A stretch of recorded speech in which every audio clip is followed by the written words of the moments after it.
Os Jogos Olímpicos são eventos realmente incríveis e legais de assistir, mas sabia que parte disso foi criada pelos nazistas? Esse é o Visão Libertária, sua fonte de informações descentralizadas e distribuídas. Esse artigo foi sugerido e escrito por historiador libertário, revisado por Coreia com K e JJ Liber e narrado por Peter Turguniev.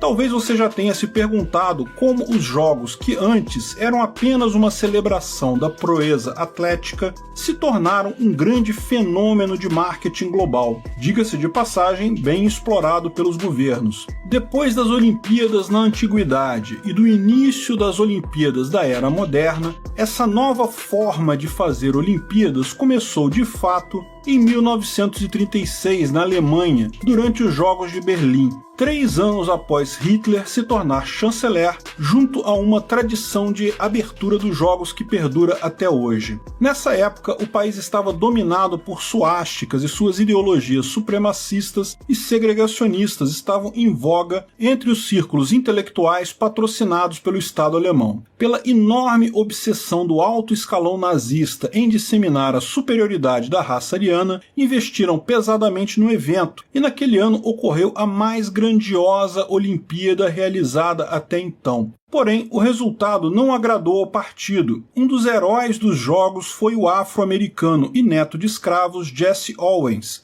um homem de origem humilde que trabalhou como engraxate. Ele foi o primeiro atleta da história a conquistar 4 medalhas de ouro numa única Olimpíada, vencendo os 100 e 200 metros rasos, o salto em distância e o revezamento 4 por 100. Tal recorde colocou em xeque todas as teorias racistas que pregavam a eugenia. De fato, alguns historiadores sugerem que a Alemanha foi a sede do evento após uma série de subornos oferecidos aos membros do Comitê Olímpico Internacional, conhecido como COI. Os nazistas entendiam o esporte como uma ferramenta para preparar futuros soldados que precisariam ter aptidão e preparo físico necessário para o campo de batalha. Por isso, o governo valorizou muito o esporte e uma visão de sociedade atlética. A imprensa chegou a exigir que os competidores negros fossem impedidos de participar do torneio, o que deixou vários organizadores preocupados. Membros do Comitê Internacional, dispostos a entender as ideias do chanceler, solicitaram uma reunião pessoal com Hitler, o qual concordou com as exigências impostas para sediar os Jogos, pois sabia que as Olimpíadas seriam a oportunidade perfeita para promover a Alemanha e o nazismo no cenário mundial. Porém, após o boicote aos comércios judeus influenciados pela propaganda nazista,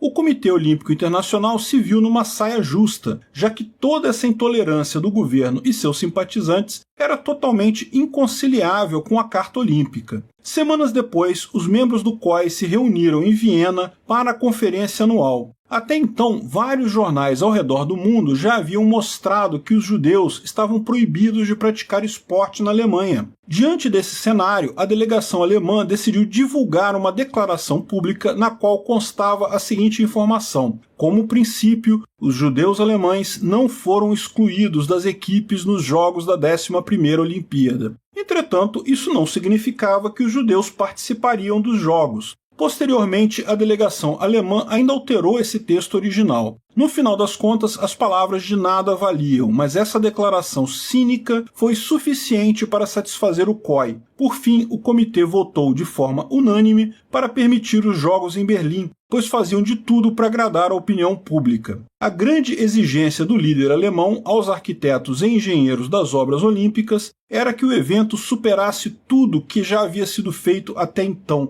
mostrando seu caráter megalomaníaco. Os alemães acabaram construindo o maior complexo esportivo da história olímpica até aquele momento. O novo design monumental animou muito os organizadores, pois era isso que o COI tanto desejava que fosse feito, um engrandecimento do evento esportivo. E foi assim que Berlim, em 1936, marcou o começo de uma grande corrida arquitetônica. Toda a Olimpíada depois de então inclui a construção de um estádio monumental, de várias obras de grandes construções megalomaníacas até os dias atuais. Mas antes disso tudo acontecer, surgiu uma onda de protestos nos Estados Unidos com o objetivo de fazer os alemães mudarem suas políticas e pressionar o COI a não realizar os jogos na Alemanha, caso nada mudasse. No entanto, o comitê americano, chefiado por Avery Brundage, se posicionou incisivamente contra o protesto, alegando que essa ação era um movimento organizado pelos judeus. Ele queria intimidar os judeus americanos, ameaçando-os com severas consequências. Assim, os proponentes do boicote exigiram que o chefe do comitê americano fosse à Alemanha para ver pessoalmente as políticas antissemitas e restritivas que condenavam os judeus a uma péssima vida de cidadãos de segunda classe. Como Brundage queria muito que os Estados Unidos participassem dos Jogos naquele ano, decidiu fazer a dita viagem e inspecionar o que estava acontecendo em setembro de 1934, 2 anos antes do início das Olimpíadas. Durante a sua visita de 6 dias, ele ficou entusiasmado e o passeio acabou por ser bem divertido e amigável. Foi a bons restaurantes, alguns clubes esportivos,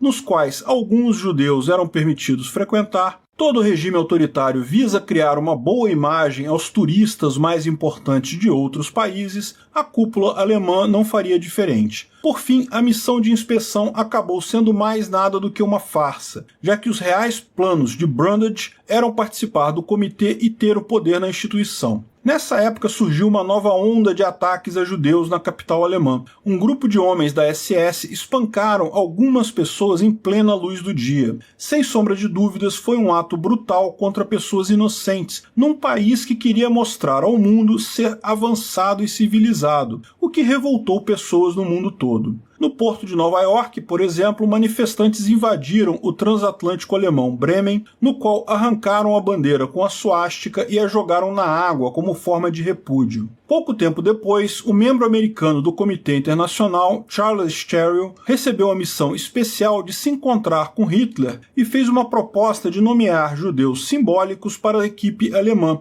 uma saída para afastar os olhos dos críticos. Adolf rejeitou a princípio, mas recuou depois após longa conversa. Ele escolheu uma mulher judia, Helen Meyer, para fazer parte do time feminino alemão de esgrima. Helen não se encaixava no estereótipo racial dos judeus mostrado pelo partido. Ela estava mais próxima da raça ariana, aclamada pelos intelectuais da doutrina. Ela era loira, alta, tinha olho claro, tendo a aparência que Adolf admirava nos alemães. Assim, sua aparência acabou facilitando para a imprensa alemã esconder sua ascendência. A atitude de colocar ela como atleta da equipe alemã era apenas algo cínico e simbólico. Mesmo sendo ela uma atleta talentosa e vencedora, o governo a desprezou. Na primavera de 1936, as monumentais instalações olímpicas foram concluídas para os Jogos de Verão. O governo estava determinado em mostrar a superioridade atlética em todos os eventos possíveis. Para isso, prepararam um programa de treinamento que objetivava sugerir a superioridade racial dos arianos alemães sobre as democracias ocidentais. Talvez, para o ditador alemão e sua cúpula militar, o evento olímpico seria uma antecipação para a próxima guerra.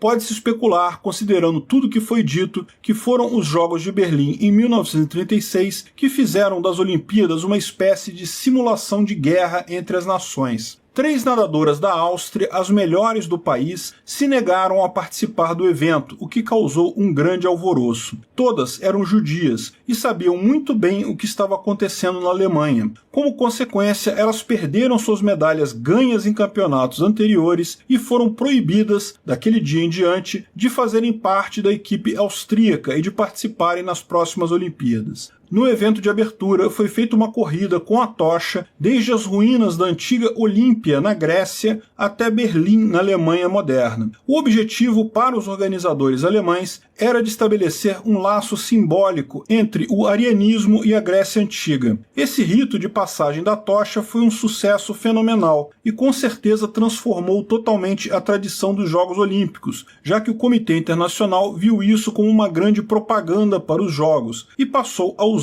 em todos os jogos a partir de então. É triste saber que um evento tão legal de assistir tenha um passado sombrio como esse. Mais uma vez fica claro que colocar a responsabilidade sobre qualquer coisa nas mãos do governo sempre leva a prejuízos humanos e financeiros. O esporte é algo magnífico que transforma a vida de indivíduos das mais diversas idades e características físicas. Será muito gratificante ver a realização de um evento como esse longe das garras do Leviatã.